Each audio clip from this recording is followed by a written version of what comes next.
April, kalau di pos 2 nih ya, jangan yang namanya melamun deh, jangan melamun. Terus mereka naik. Jadi saya di bawah itu sampai 6:30. Mereka kehilangan. Dan di pikiran saya tuh saya benar-benar hilang nih, disembunyikan sama makhluk gaib. Assalamualaikum warahmatullahi wabarakatuh. Balik lagi bersama gue Melki di Storymon ID. Nah, kali ini gue kedatangan tamu lagi nih sama Nona April. Yups. Gimana Nona April? Alhamdulillah sehat, baik-baik saja. Nah, kali ini beliau ingin bercerita tentang pengalaman beliau di Gunung Kerinci, Sumatera. Kerinci, Sumatera. Kapan April ke sana? Oh, itu sudah kejadiannya udah tahun 2008 lalu silam. Oh gitu. 2018, ya. Oke. Udah mulai penasaran? Langsung aja kita dengarkan cerita April.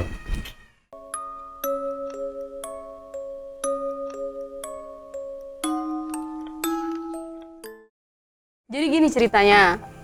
Jadi waktu itu sekitar tahun 2018, saya tinggalnya di Jambi. Awalnya saya kan tinggalnya di Muara Bungo. Saya merantau ke Jambi, Provinsi Jambi.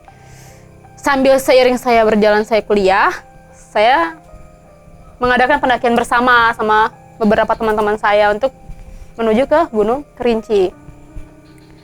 Sembari packing, berjalan, terus kami kumpul, prepare barang bersama-sama, berangkat OTW ke Kerinci itu perkiraan sore. Kan dari Jambi ke Kerinci butuh waktu minimal 10 jam perjalanannya begitu. Jadi sesampainya di sana, sore berangkat, sekitar jam 1:30, 1:30 nyampe di sana, istirahat di base camp Kerinci KPG, tepatnya di base camp Kerinci KPGIR Jambi Raya. Sorry, gue potong dulu. Iya. Lu itu berangkat berapa orang?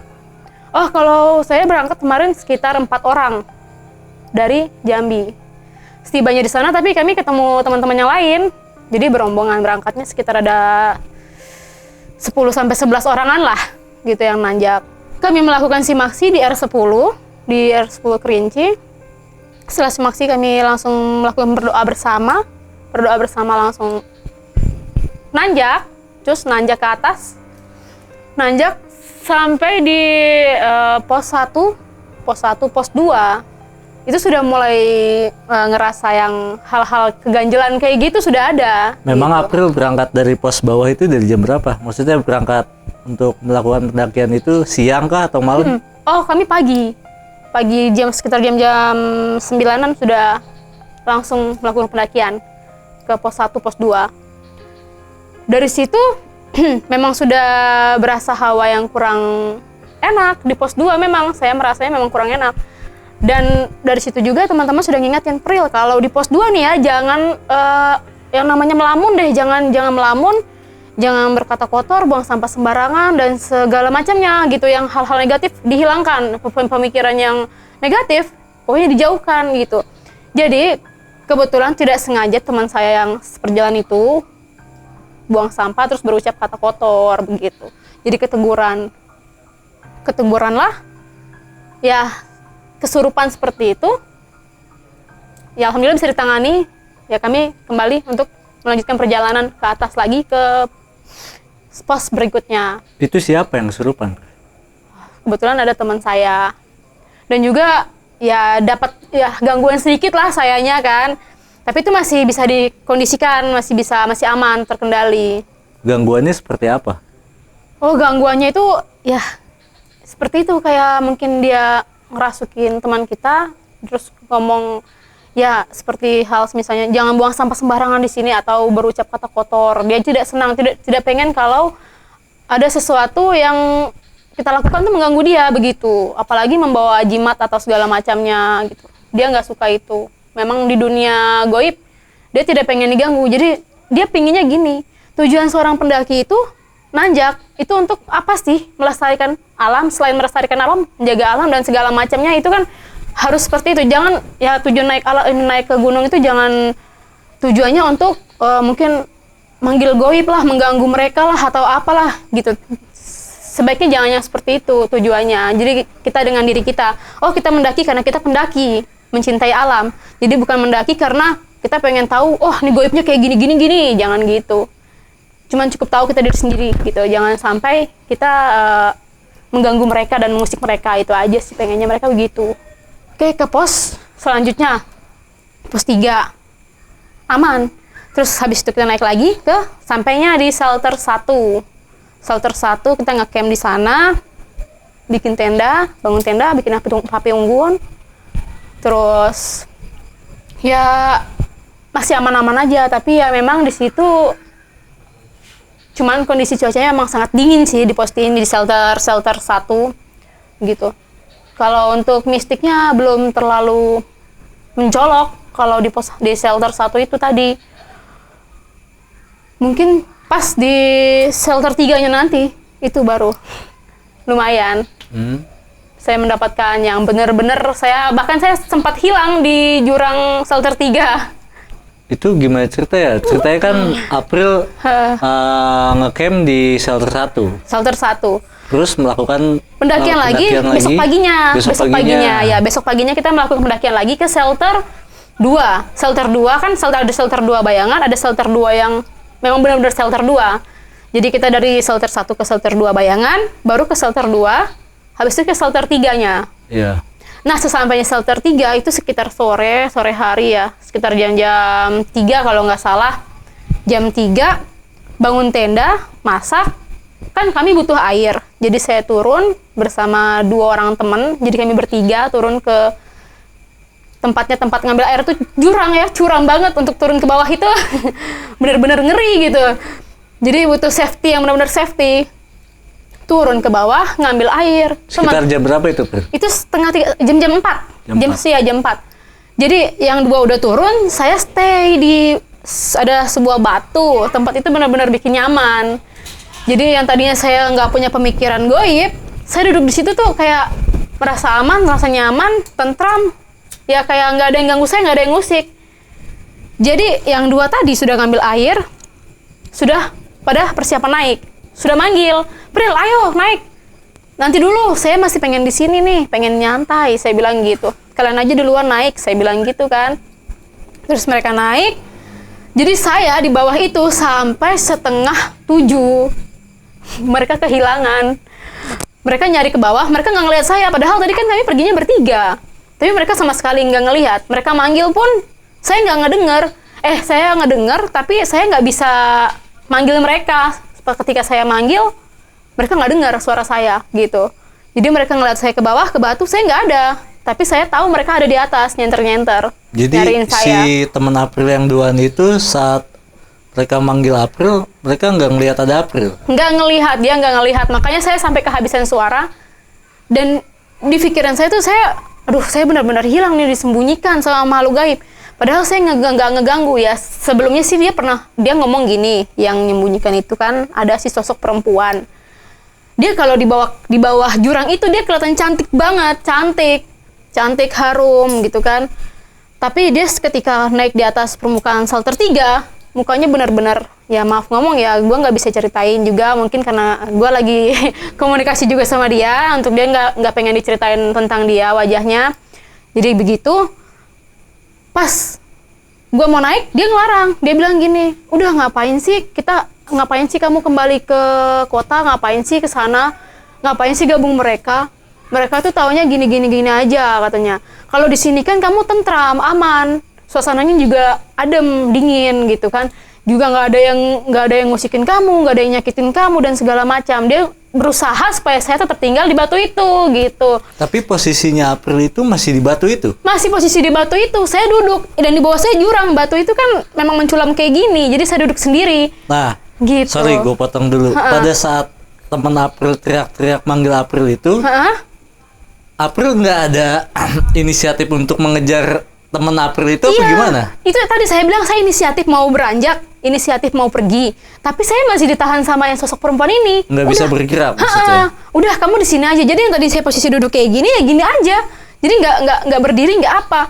Jadi saya diam aja. Saya bilang saya mau naik, teman-teman saya manggilin. Saya bilang gitu. Udah di sini saja, kamu bakalan tentram hidup di sini katanya. Di sini serba ada. Ibaratnya dia tuh menyediakan semuanya di situ. Jadi saya saya juga mikir, kalau saya di sini pasti orang tua saya pasti nyariin. Saya mikirnya gitu kan.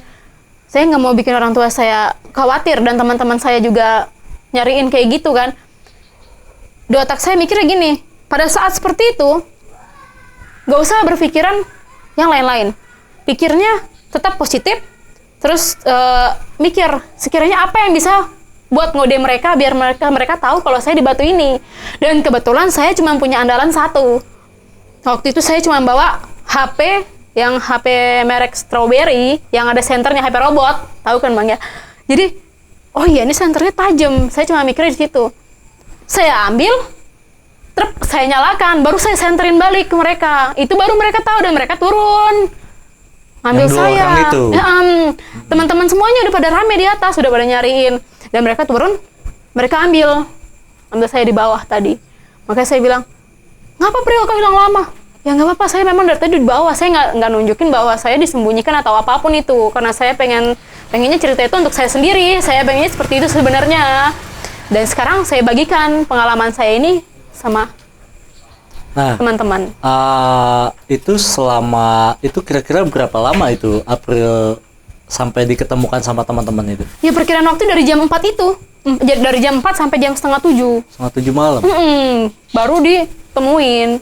Saya bilang kan, jadi saya syukurnya memang punya center. Kalau saya nggak punya center, saya bingung mau ngebalasnya gimana. Mungkin udah nggak ketemu sama mereka ya, apa gimana ya. Allahu alam sih ya gitu kan, berarti Allah masih sayang sama saya, makanya saya dikasih petunjuk tadi untuk center tadi. Intinya ya memang kita kalau di alam memang nggak boleh ini ya, ibaratnya nggak boleh ya, kalau dalam kondisi seperti itu nggak boleh panik gitu aja. Kita menggunakan ide itu aja, jangan sampai putus ide, itu aja sih. Nah, setelah dari shelter 3 itu, lanjutannya April melanjutkan naik ke puncak Gunung Kerinci apa gimana? Iya, kita melanjutkan untuk pendakian, kita melanjutkan itu di pagi hari sekitar pukul 3. Muncak ke atas? Muncak ke atas, ya. Dan sampai? Alhamdulillah, sampai di atas puncak, kita summit. Setelah summit kita turun, masak, ya prepare untuk packing untuk kembali pulang.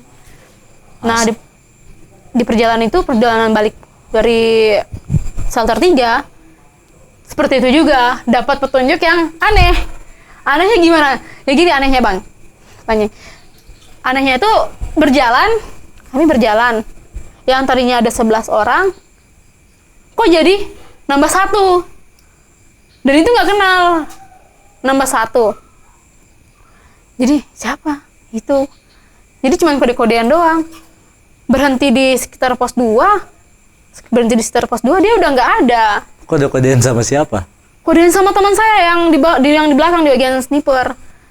Jadi tadi siapa ya yang di tengah? Jadi semuanya pada nanya gitu, itu siapa? Jadi ntar aja di bawah aja bahasnya, jangan di atas. Jadi itu kan takutnya ntar ada apa-apa malahan gitu kan. Jadi bahasnya di bawah aja ya. Oke.